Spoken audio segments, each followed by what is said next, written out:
This question is from IO interrupts, that is input output interrupts. Here 4 statements are given. The question is, which of the above statements is or true? These are the options. Observe the first statement. Daisy chaining is used to assign priorities in attending interrupts. Observe the daisy chaining method. Daisy chaining is used to assign priorities by hardware means. In this method, all the devices which request interrupts will be connected in serial. The device with highest priority will be placed on the first position. The next highest priority device, whose priority is less than the first device and greater than all other devices, will be placed on the second position, and so on.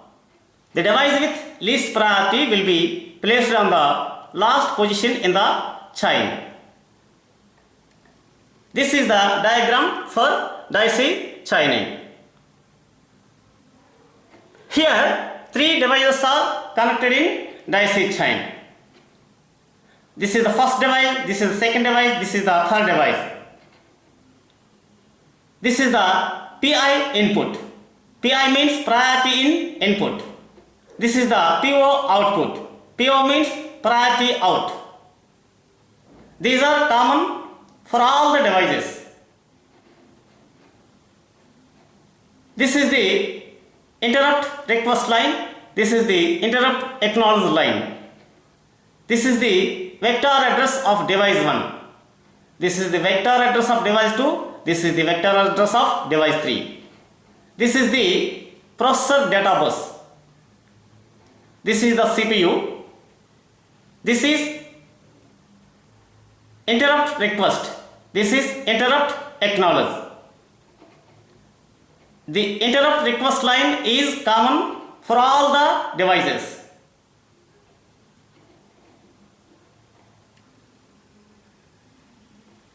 If any device has an interrupt, then its interrupt signal will be in low level state. Suppose device 2 has an interrupt, then its interrupt signal will be in low level state. Then the interrupt request line goes to low level state and enables the interrupt input in the CPU. If there are no interrupts from any device, then the interrupt request line remains in high level state and no interrupts are recognized by the CPU. The CPU responds to an interrupt by enabling interrupt acknowledge line. The interrupt acknowledge signal is received by device 1 at its PI input. Here PI means priority in input. If device 1 has no interrupt, then it sends the interrupt acknowledge signal to the next device through its PO output. If device 1 has an interrupt, then it blocks the interrupt acknowledge signal from reaching the next device by placing a 0 in its PO output.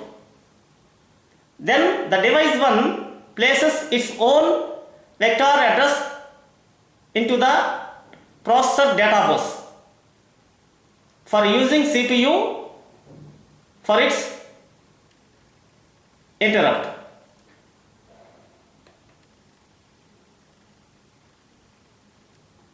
This means daisy chaining is used in vectored interrupts. From this discussion, we have daisy chaining uses priorities in attending interrupts.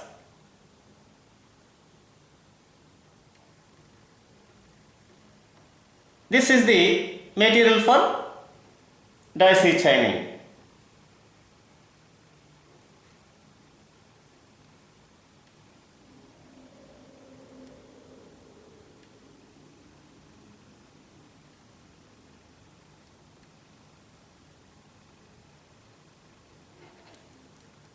So, daisy chaining uses priorities in attending interrupts. Observe the first statement. Daisy chaining is used to assign priorities in attending interrupts. So, statement 1 is correct. Next, observe the second statement. When a device raises a vectored interrupt, the CPU does polling to identify the source of interrupt. From the daisy chaining method, we have daisy chaining is used in vectored interrupts.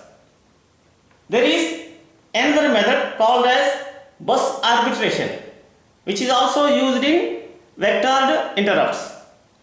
So, when a device raises a vectored interrupt, daisy chaining or bus arbitration methods are used, but polling is not used.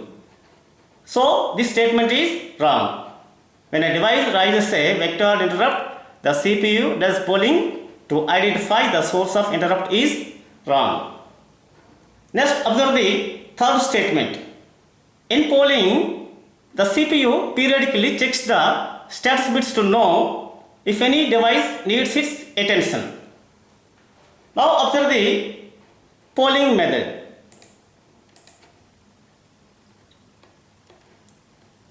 Polling is used to identify the highest priority device by software means. In this method, there is one common branch address for all interrupts. The software program that deals with interrupts begins at the branch address and polls the interrupt sources in sequence. The highest priority device is tested first. If its interrupt signal is on, then the control branches to a service routine for this device. Otherwise, the next highest priority device will be tested, and so on. The polling could be in the form of a separate command line. For example, test IO. In this case, the CPU raises the test IO command and places the address of a particular IO module or IO device on the address lines. The respective IO module responds positively if it sets the interrupt. There is an alternate process to this.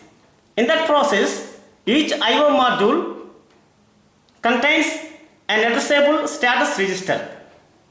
The CPU reads the status register of each IO module to identify the interrupting module. This means the CPU periodically checks the status bits to know if any device needs its attention. Now observe the third statement.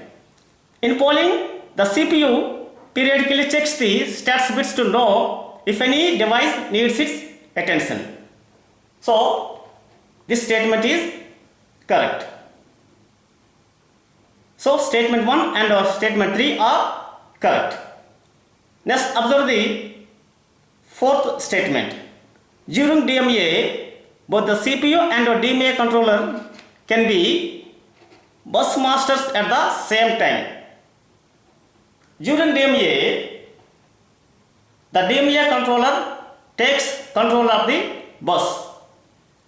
Then the data transfer takes place directly between the IO modules and memory without intervention of the CPU. So, during DMA, only the DMA controller can be bus master. So, during DMA, both the CPU and the DMA controller cannot be bus masters at the same time. So, this statement is wrong. So statement 1 and 3 are correct. So option C is correct. Please subscribe the channel for further videos. Thank you.